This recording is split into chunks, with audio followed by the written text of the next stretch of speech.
Your Excellency, Right Honorable Molo Odinga, Mother Karua, Honorable Malwa.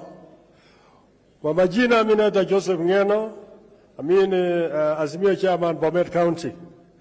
I've come here to also show solidarity with the people of Kenya with this fight for social justice. And I'm just here because my issue is only one. Maybe I'm going to spare one issue. But the problems that the people of this country are going through are the same. People in Bomet, people in Mandera, Mombasa, Busia are experiencing the same problems.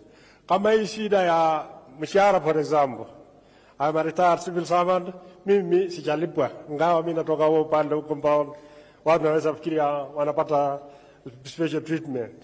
So I'm saying that we have people in all parts of this country who are with you, Baba, and people in solidarity for this fight. We are also saying that with respect to the server, we know that if you said you want, the best thing would be open it so that everybody can see. Otherwise, I just want to give you salamu kutoka Bomet. Asante sana, Mungu bariki. Asante mzee. Karibu. Thank you so much. My name is